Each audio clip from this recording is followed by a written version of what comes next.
Banayad whiskey, take one. Action! Kayo ba'y galing sa opisina at medyo pagod? Wala kayong gagawin kundi mag-relax, maupo sa sopa, mag-alis ng sapatos, magsuot ng sinelas, at magsali ng Banayad whiskey.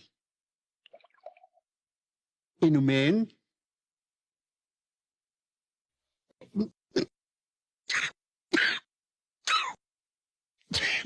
Alak pala ho talaga eh. Take two. Kayo ba'y galing sa opisina at medyo pagod?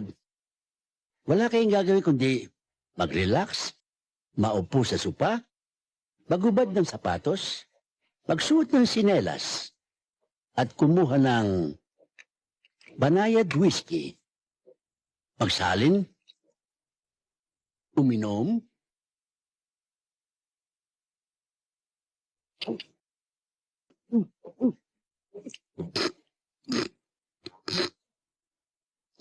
Cut! direct nakangiti ah. Hindi pwede yung ngiting aso, okay? Matapang ho talaga eh. Can we try it again? Take three! Take three? Kayo ba'y galing sa opisina at medyo pagod? Wala kayong gagawin kundi mag-relax, maupo sa sopa, mag-alis ng sapatos, magsuot ng sinelas, kumuha ng Banayad whiskey, magsalin, uminom. Wow! Ang sakit sa lalamunan. Cut! Bakit parang ka nakalunok ng asido? Take more. Kayo ba galing sa opisina? Pagod kayo?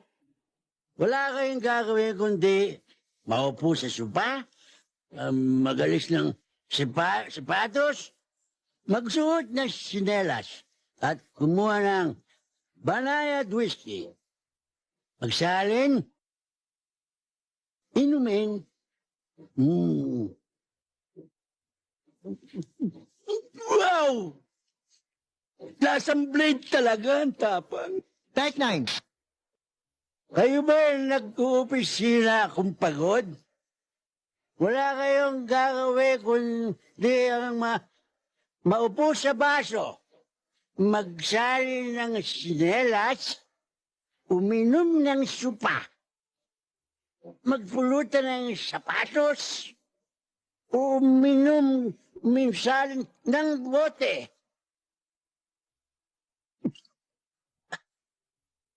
Kayo na rin makapagsasabing, luko-luko lang inom nito. Napakatapang eh. Take 44. Kayo ba nag-uopisina? Kayo magsalin da... Oy, maupo ka dyan. Inom tayo. Uy, Leo, anong ginagawa mo dyan? Bukas sa labas! Eh, pinainom ako eh. Uy, nawaway kayo inom ako, ha? Sino ang matigas dito? Ha? Teka! Sino ang kayo? Uy,